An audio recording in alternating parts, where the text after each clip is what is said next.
Attila, welcome to Hood Aerodrome. Thank you very much. Now, you've come a long way Yes. to be here. Where have you come from? I was flying all the way from Budapest through Frankfurt, Singapore, Sydney.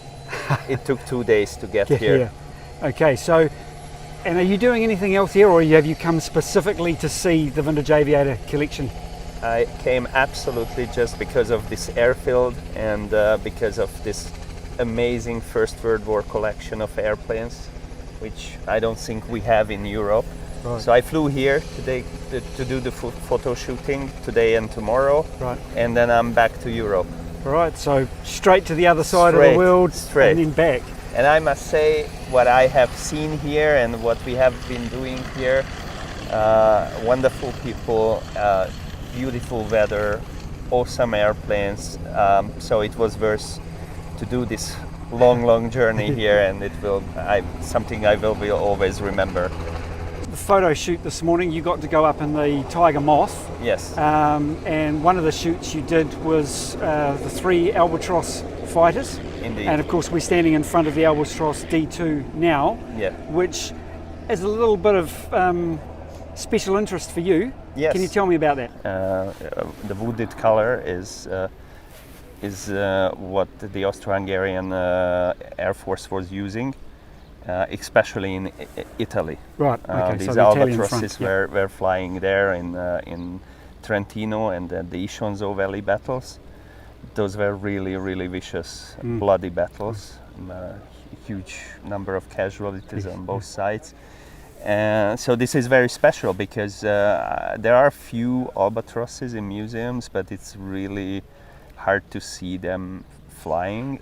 So you have everything here in New Zealand. I have no knowledge that anywhere in the world it is such planes are accessible. I guess at the end of the day, this morning you were up beside 3 very accurate Albatross fighters, all with original Mercedes engines in them thumping along. Yeah. It would have been like stepping back 100 years. Absolutely. It was a real time travel, and these were really the first most powerful airplanes of the German and the Austro-Hungarian army.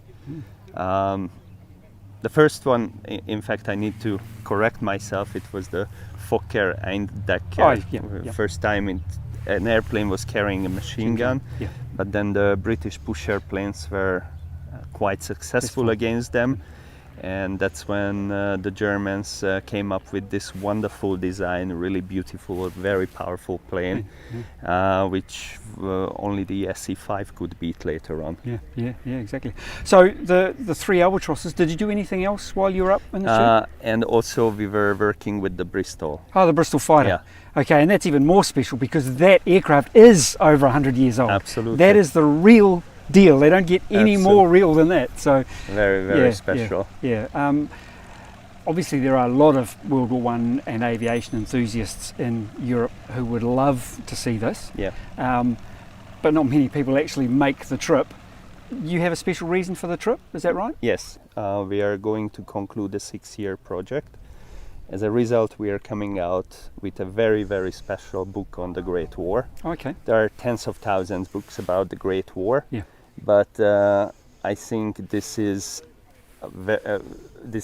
very different from all the rest that is available.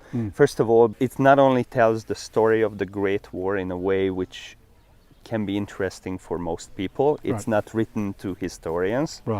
It's not a battlefield history, so it doesn't go down into the details. Instead, it is shining a light on all the nations that were participated in the war, why they came into the war, what was their political motivation behind, and how they walked away from the war. It is shining a light on the conflicts of today's world. Very few people know that most of the conflicts that we have in the world today goes back to the Great War. So it is the start of a new era, a new world.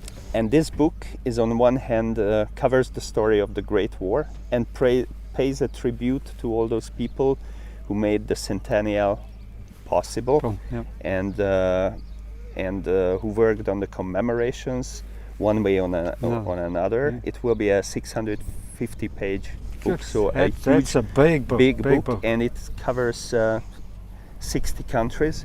Oh, wow. And one of them will be New Zealand. Yeah. Actually, the war didn't take place here, but because you have the sanctuary of Great War flying, it is very important that we came here, and it will be also included. So it is special because it is working only with photos that has been taken between 2014 and 2020.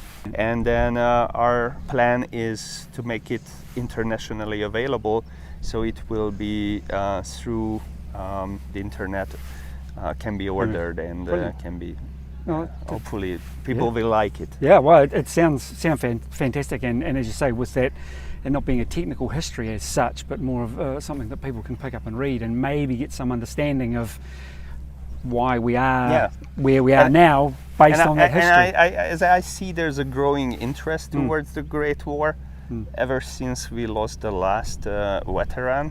Yeah. It was actually 2011, an American private was the last living soldier who fought on the in the trenches of the Western Front. Yeah.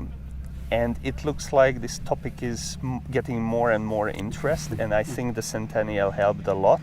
But we have to work on carrying the legacy. Yeah, it's about the carrying story, on and because making, now obviously there will be nothing like this ever.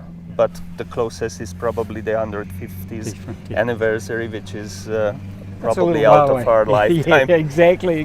Be nice to be around, but probably not. So, I mean, again, in terms of what you've seen here with the vintage aviator collection, with a few hours you've been here so far, would you recommend anybody else in Europe coming and having a look?